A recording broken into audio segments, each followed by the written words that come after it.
നമ്മളിവിടെ ഉണ്ടാക്കാൻ പോകുന്നത് ഒരു ചെറുപയർ മുളപ്പിച്ച ചെറുപയറാണ്. ചെറുപയർ കൊണ്ടുള്ളൊരു തോരനാണ് ഇത്. ചെറുപയർ മുളപ്പിക്കാൻ വേണ്ടി നമ്മൾ ചെയ്യേണ്ടത് എന്താ വെച്ചാൽ, ഇത് ഇന്നലെ രാവിലെ ഞാൻ വെള്ളത്തിലിട്ട് വെച്ച് കുതിർത്തതാണ്. അപ്പോൾ രാത്രിയായപ്പോൾ കുതിർന്നു. അത് നല്ലോണം കഴുകി ഒരു തുണിയിൽ കെട്ടി വെച്ചു. എന്നിട്ട് ഇന്ന് രാവിലത്തേക്ക് മുളച്ചതാണ്. ഇതെങ്ങനെയാണ് ചെയ്യുക? തലേന്നേ കുതിർത്തി കഴുകി, ഇത് മുളച്ച് കഴിഞ്ഞാൽ പിന്നെ കഴുകാൻ പാടില്ല. കഴുകി കെട്ടി വെക്കണം. നല്ല വൃത്തിയുള്ള തുണി കെട്ടി വെച്ചിട്ട് രാവിലെ എടുക്കുമ്പോൾ ഇങ്ങനെ മുളച്ചിട്ടുണ്ടാവും. എന്നിട്ട് ഇത് കുറച്ച് വെള്ളം, എത്രയെങ്കിലും വെള്ളമൊന്നും വേണ്ട, ഒരു 2-3 വിസിലടിച്ചിട്ട് കുറച്ച് വെള്ളം ഒഴിച്ചിട്ട് 2-3 വിസിലടിച്ചിട്ട് നമുക്ക് കൂടി വാങ്ങിക്കാം. പിന്നെ ഒരു അര ഗ്ലാസ്സും എടുത്തിട്ടില്ല ഇതിലേക്ക്. പിന്നെ കുറച്ച് വെള്ളം, കുറച്ച് ഉപ്പ് ഇട്ടാൽ മതി. ഞാൻ ഉപ്പ് ഇട്ടിക്കുന്നു. പിന്നെ ഉപ്പിട്ട് ഇതൊരു 3 വിസിൽ, 2-3 വിസിൽ, അധികം ചീഞ്ഞു പോകരുത്, വെന്തു. എന്നിട്ട് അതിന് അപ്പം തന്നെ പ്രഷർ പോക്കുകയും വേണം ഇതിൻ്റെ. എന്നിട്ട് നമ്മൾ ഇതിൽ ഒതുക്കിയിടാൻ വേണ്ടത് തേങ്ങ, ഒരു മുറിയോ അരമുറിയോ ഓരോ ഇഷ്ടത്തിനനുസരിച്ച് സാധനത്തിനനുസരിച്ച് തേങ്ങ എടുക്കുക. ഒരു 4-5 എരിവ് എത്ര വേണം അതിന് കണക്കാക്കിയിട്ട് പച്ചമുളക് എടുക്കുക. ഞാൻ 4 പച്ചമുളക് എടുത്തിരിക്കുന്നത്. ചെറിയുള്ളി എത്ര തോനെ എടുത്താലും ടേസ്റ്റാണ്. 1-2 നുള്ള് നമ്മളെ ചൂണ്ടുവിരലിനും തള്ളവിരലിനും ഇടയ്ക്ക് കിട്ടുന്ന 1-2 നുള്ള് ജീരകം.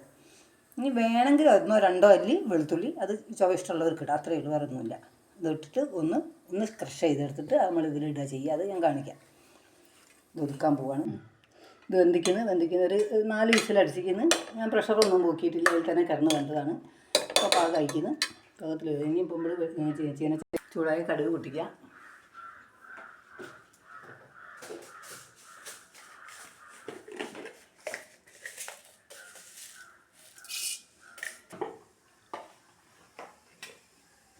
വേണ്ടിയും തേങ്ങ ഒതുക്കിയത് ഒന്ന് ക്രഷ് ചെയ്താൽ മതി, എത്രയേ ഉള്ളൂ.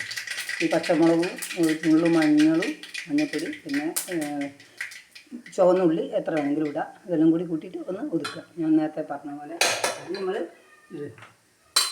ഈ ചെറുപയർ മുളപ്പിച്ച പയർ ഇതിലേക്കിട്ടാണ്.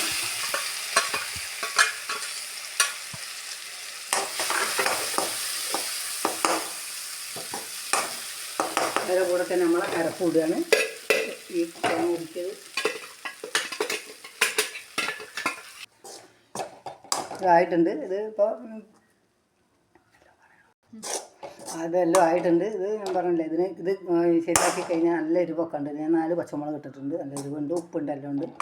നമുക്ക് കറിയൊന്നും ഇല്ലെങ്കിലും ഒരു നേരമൊക്കെ നമുക്ക് തിന്നാൻ, ഈ ഓഫീസിൽ പോകുന്ന ആളുകൾക്കും സ്കൂളിൽ ചോറ് കൊണ്ടുപോകുന്ന കുട്ടികൾക്കൊക്കെ വേണമെങ്കിൽ ഒരു കറിയൊന്നും ഇല്ലെങ്കിലും ഇത് കൊണ്ടുപോയിട്ട് ചോറ് കൂട്ടാൻ നല്ല ടേസ്റ്റാണ്. പിന്നെ മുളപ്പിച്ച പയറാണ്. ഇതിന് പല ഗുണങ്ങളും ഉണ്ട്. ഇത് നമ്മൾ മുളപ്പിച്ച പീടിയിൽ വാങ്ങാൻ കിട്ടും, മാർക്കറ്റിലൊക്കെ വാങ്ങാൻ കിട്ടും. ഭയങ്കര വിലയാണ്.